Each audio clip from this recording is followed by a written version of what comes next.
ಸುಶೀಲೇಶ್ವರ ದೇವಸ್ಥಾನಕ್ಕೆ ಬಂದಿದ್ದೇವೆ.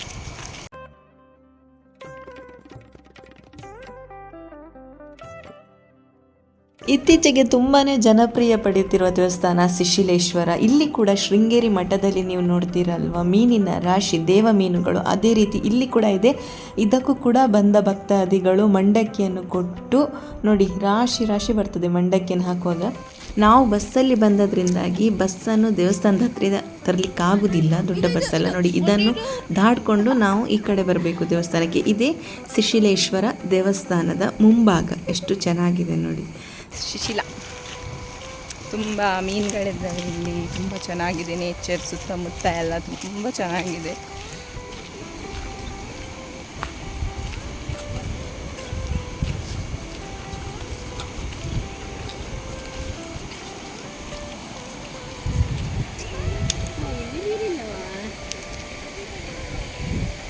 ಕಪಿಲಾ ನದಿಯ ತಟದಲ್ಲೇ ಸುಶೀಲೇಶ್ವರ ದೇವಸ್ಥಾನ ಕೂಡ ಇರುವುದು. ತುಂಬ ಶಾಂತವಾಗಿದೆ ದೇವಸ್ಥಾನ ಕೂಡ.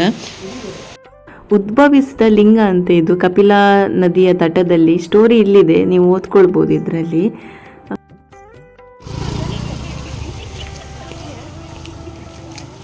ಸುಮತಕ್ಕ ಮಳೆ ಬರ್ತಾ ಇಲ್ಲ. ಕಪಿಲಾ ನದಿ ಇದು. ನೀರು ಅಂತೂ ಸಿಕ್ಕಾಪಟ್ಟೆ ಕೋಲ್ಡ್ ಇದೆ, ಕಾಲಿಡುವಾಗೆಲ್ಲ ಚಳಿ ಆಗ್ತದೆ, ಅಷ್ಟು ತಣ್ಣ ನೀರಿದು ಕಪಿಲಾ ನದಿದ್ದು.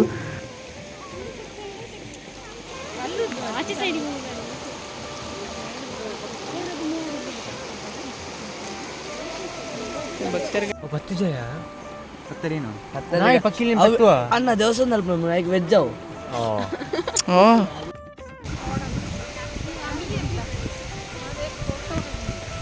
ಫೋಟೋ ವಿಡಿಯೋ ಇದೆ ಮರಳಿ ಎಲ್ಲರ ಎಕ್ಸ್ಪ್ರೆಷನ್.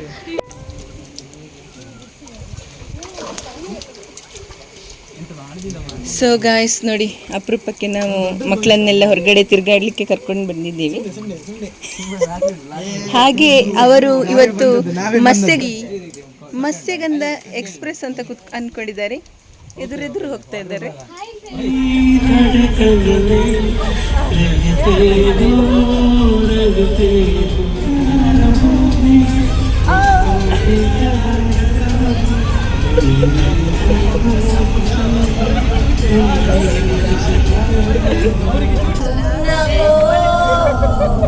ನೆಕ್ಸ್ಟ್ ಸುಬ್ಬು ಇದ್ದಾನೆ.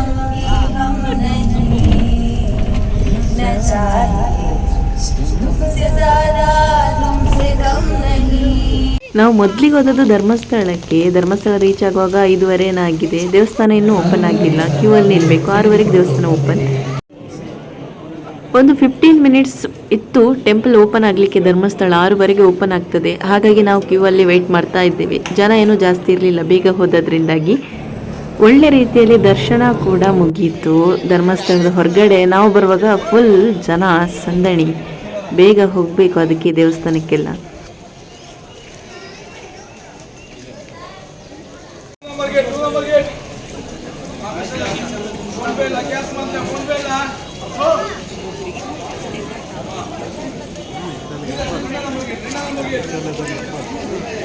ಫೋನ್ ಪೇ ಇಲ್ಲ, ಕ್ಯಾಶ್ ಹೇಳೋದು. ಅದು ಸ್ಪೆಷಲ್ ದರ್ಶನಕ್ಕೆ 200 ರೂಪಾಯಿ ಏನೋ ಇದೆ ಅದಕ್ಕೆ. ಬಂದಿದ್ದೀನಿ. ಇವತ್ತು ಸಿಕ್ಕಾಪಟ್ಟೆ ರಶ್ ಇದೆ ಧರ್ಮಸ್ಥಳದಲ್ಲಿ, ಸಂಡೇ ಆದ್ರಿಂದಾಗಿ. ಹೌದು,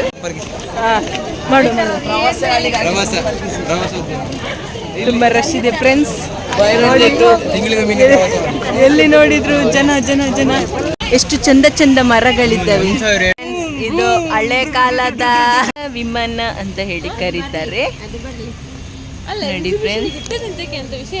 ಧರ್ಮಸ್ಥಳ ದರ್ಶನ ಮುಗಿಸಿ ನಾವು ಬಂದಿದ್ದೇವೆ ಕುಕ್ಕೆ ಸುಬ್ರಹ್ಮಣ್ಯಕ್ಕೆ. ಇಲ್ಲಿ ಕೂಡ ಸೇಮ್ ರಶ್. ಆದರೂ ನಮಗೆ ಎಲ್ಲ ದರ್ಶನ ಎಲ್ಲ ಕಡೆ ಕೂಡ ಬೇಗ ಆಯಿತು. ಸುಬ್ರಹ್ಮಣ್ಯದಲ್ಲಿ ಕೂಡ ಒಂದು 20 ಮಿನಿಟ್ಸಲ್ಲಿ ಆಗಿದೆ ಬೇಗ ಹೋದದ್ರಿಂದಾಗಿ. ತದನಂತರ ನಾವು ಬಂದೆವು ಸೌತಡ್ಕದಲ್ಲಿ. ಸೌತಡ್ಕದ ಅನ್ನಪ್ರಸಾದ ಮಾತ್ರ ನಿಜವಾಗ್ಲೂ ಚೆನ್ನಾಗಿತ್ತು. ಹಾಗೆ ಆಮೇಲೆ ಬಂದದ್ದು ನಾವು ರಾಮ ಮಂದಿರಕ್ಕೆ. ಅಲ್ಲಿಗೆ ನಮ್ಮ ಒಂದು ದಿವಸದ ಪ್ರವಾಸ ಕೂಡ ಮುಕ್ತಾಯವಾಯಿತು. ನಾವು ಒಂದೇ ಊರಿನವರಾದ್ರಿಂದಾಗಿ ವರ್ಷಕ್ಕೊಮ್ಮೆ ನಾವೆಲ್ಲರೂ ಹೀಗೆ ಒಟ್ಟಾಗಿ ದೇವಸ್ಥಾನಗಳಿಗೆಲ್ಲ ಹೋಗ್ತೇವೆ. ಎಲ್ಲ ಕ್ಷೇತ್ರಗಳನ್ನು ನೋಡ್ಕೊಂಡು ಬರುವಾಗ ಈವ್ನಿಂಗ್ ನೈಟ್ ಆಗಿತ್ತು. ಹಾಗಾಗಿ ನಾವು ಸ್ವಲ್ಪ ಎಂಜಾಯ್ ಮಾಡ್ತಾ ಬಂದೆವು. ಸೊ ಇದಾಗಿತ್ತು ಇವತ್ತಿನ ಲಾಗ್. ಇಷ್ಟ ಆದರೆ ಲೈಕ್ ಮಾಡಿ, ಚಾನಲ್ನ ಸಬ್ಸ್ಕ್ರೈಬ್ ಮಾಡಿ. ಸಿಗುವ ನಾಳೆ ಲಾಗಲ್ಲಿ. ಅಲ್ಲಿಯ ತನಕ ಬಾಯ್, ನಮಸ್ತೆ. Take care.